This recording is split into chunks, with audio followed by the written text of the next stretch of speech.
Chapter 7 Words Matter, 1831 to 1852.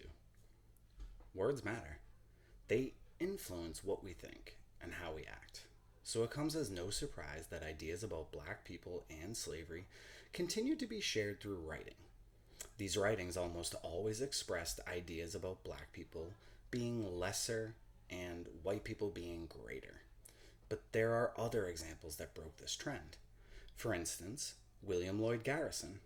He was a white abolitionist who started a newspaper in 1831. He was inspired by black abolitionists in Boston, people like Maria Stuart and David Walker. Like them, he believed in the immediate physical freedom of black people. Yes! But his ideas involved black people proving their equality to white people who eventually would accept their existence. No!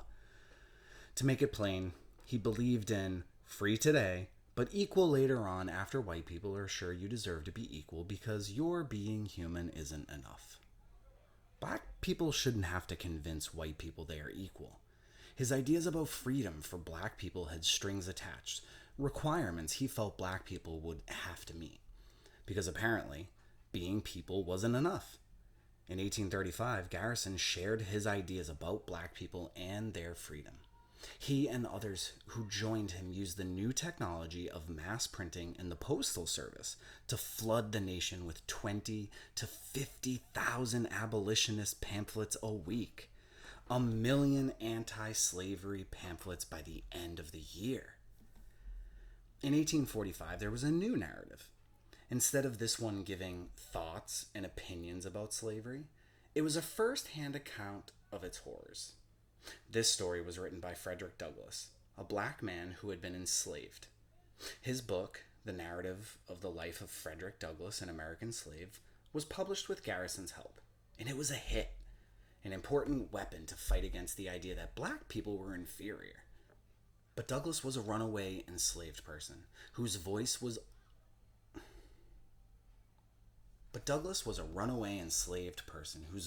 getting attention, which put him in danger of being caught. Although he had to flee to Great Britain and continue spreading his anti-slavery message there, his words and message became gold for all those who were working to abolish slavery in America. Douglass's narrative wasn't the only story to describe what it was like to be enslaved. The narrative of Sojourner Truth is another. Although women were also enslaved and enslavers, they were mostly left out of the discussion. Until this book. Sojourner Truth was bold. The kind of woman who would stand up in a room full of white people and declare her humanity. The kind of woman who used anti-racist ideas to uplift all humanity. White people were writing stories about slavery too. One fictional narrative, titled Uncle Tom's Cabin, became one of the most popular books ever. Some of you may have even read it in school at some point. The author, an abolitionist named Harriet Beecher Stowe, wrote the tale of an enslaved man who befriends a young white girl and holds tight to his Christian faith even as he is mistreated.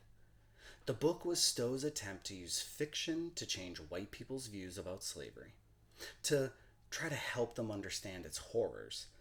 Still, there were a bunch of racist ideas in this story. So even while it inspired many readers to join the abolitionist movement, it also helped to strengthen ideas that black people couldn't be as smart or as human as white people. With anti-slavery books and ideas getting more popular, white people who were pro-slavery got busy spreading even more hate. They'd used literature and storytelling as a racist weapon by the invention of the enslaver are do-gooders narrative, and used math as a racist weapon in the past. Remember that 3/5 of a person nonsense? And now, they would use science. Or fake science, anyway. Yup. Even scientists joined in on the racism and were now working to justify slavery. One scientist claimed that white people had bigger skulls than black people and therefore more intelligence. A report claimed that free black people had more mental health challenges than enslaved black people, and that biracial people had shorter lifespans than white people.